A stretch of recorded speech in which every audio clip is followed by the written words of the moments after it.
Welcome to Speed Talking with Fora, a weekly debrief that keeps you up to date on the latest trends in travel. Here's your host, Henley Vasquez. Hey everybody, welcome back. And today we will be talking about Japan. We love it.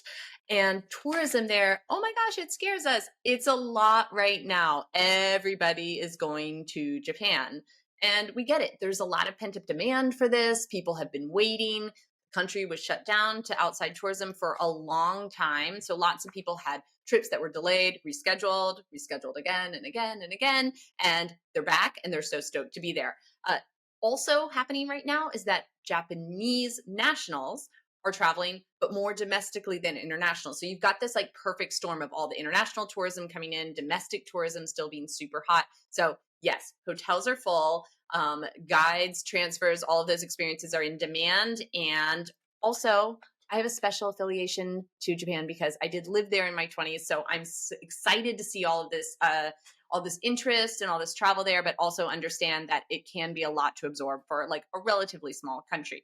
Now, the theme of this episode is what happened while you were sleeping? The rest of the world, we looked at Japan, we thought it was shut down. Turns out, not really. Lots of stuff was going on even during the pandemic. So let's walk through just a few of the hotels that opened up while we couldn't go. Park Hyatt, Kyoto. That opened November 2019. So like it was open already, but you may not have had a chance to go. Park Hyatt Niseko, January 2020. Ace Hotel, Kyoto, June 2020. Ritz-Carlton Nikko, July 2020. Zentis Osaka, also July 2020. It keeps going. There's a Tokyo edition that opened in October 2020. Mitsui Kyoto, November 2020. We love this hotel. We're booking it all the time. The feedback is so good. And even a new Four Seasons and a new Aman that opened. So in terms of new properties in Tokyo, there are incredible hotels. There were always great ones, but there have continued to be more and more. Data-wise, what we're seeing is that people are treating Tokyo not only as a destination that they want to go, but also sometimes as a city stopover. So our top hotels booked actually are all right in Tokyo, which tells us that maybe they're going somewhere else. So people might be flying in, doing a couple days in Tokyo, and then moving on to Vietnam.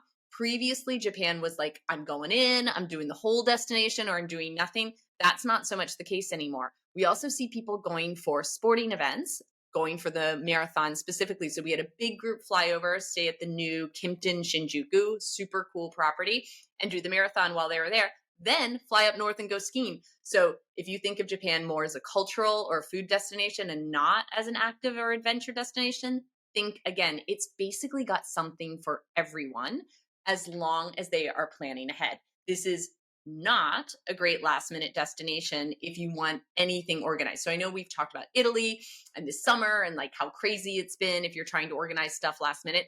Same in Japan, but like even more so because there's just less options there in terms of support for sort of English speaking guides and all of that. So you can't say, hey, I'm going to Tokyo next week. I'm going to get a great hotel. And then I want like my entire itinerary organized around Tokyo or getting dinner reservations. That's not going to happen in the course of a couple weeks.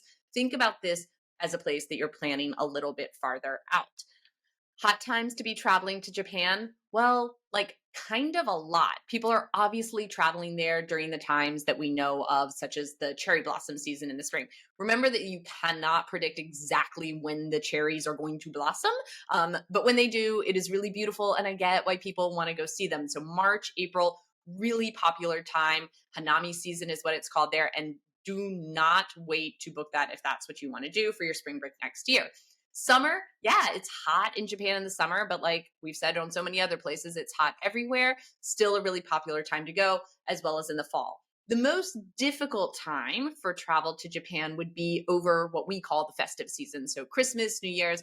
Be aware that there's a lot of national holidays there too. Things are really pretty closed down. So you may not find as many places open to go for your touring. So for the temples and a lot of the cultural stuff, as well as restaurants, and guides are just a little harder to come by. So I would say if there's one time to avoid, Christmas, New Year's like would not be my first choice, but pretty much any other time there's something to do, whether you want to be up north skiing, whether you want to be down south, even on a beach during the summer, that's an option too that a lot of people don't realize. But mostly folks are going to go there, do the Tokyo, Kyoto, maybe add on Naoshima for the art island, maybe add on other places like Hakone for the hot springs and Mount Fuji.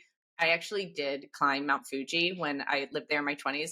Let me tell you, it is a hard thing to do. People do it. It's not easy to organize. You climb all night long. You get to the top. You watch the sunrise there.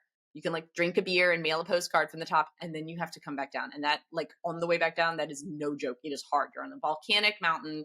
It's like hot and you're slipping.